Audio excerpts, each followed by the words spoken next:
reported today, a deceased person who is of Bangladeshi origin, who was tested posthumously, that is after death.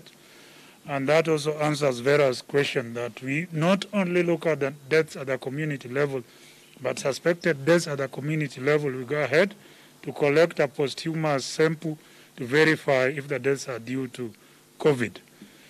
So one of the cases that was reported yesterday is actually reported today is actually a Bangladeshi national who passed on, and we took a posthumous sample which we analyzed for COVID and turned out positive. Thank you.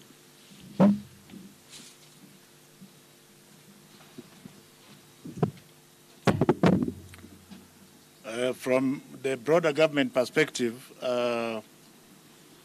we are following His Excellency's directive, and as a result of that, there is a fifth committee of 6 cabinet secretaries that will look at the post-corona period more holistically going forward from next week. But from the perspective of the Ministry of Education, I would like to state that we have been very methodical in what we are doing, and that by the time His Excellency was issuing his directives, we had done significant work, which at this point we would like to share with him first before we go public. And for the avoidance of doubt, I want to restate as follows: that up to this moment, nobody has thought of postponing the examinations, the national examinations, both the primary school exams and the secondary school exams. And to the best of the government's ability, the children are getting online learning, as I stated last week. I am aware that the parents are very, very apprehensive, but they should be fair to themselves, because government has not pronounced itself that the exam will be postponed.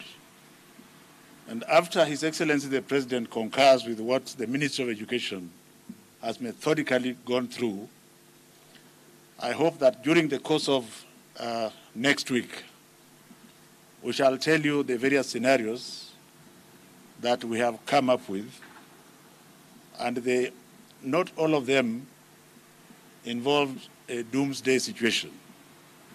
And since we are very optimistic, I still refuse to be guided by the fearmongers. To the extent of the preparedness of the competency-based curriculum, I would like to state that we have slowed down on preparing for the materials that will be used for grade 5 next year.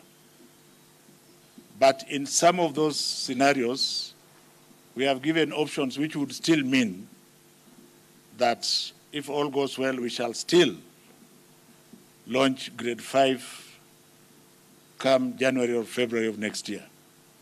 So I, as the head of the sector, see no reason, and I would like to request the public to listen to one voice. That delegated voice by the President is my own voice, and before I speak, I consult widely the stakeholders that are relevant in the education sector. I also want to tell the parents that they should not be encouraged by anybody to congregate their children to learn together. The children must remain in their homes where they are safe, as you have heard from the horse's mouth, that this calamity is now in every estate. So stay home with your children, love them, and also teach them if you can, those who can teach them. I know that the cell phone penetration in this country is significantly high, so those with smartphones can allow their children to access information from our KCSE channel, and also even those with television sets and radios.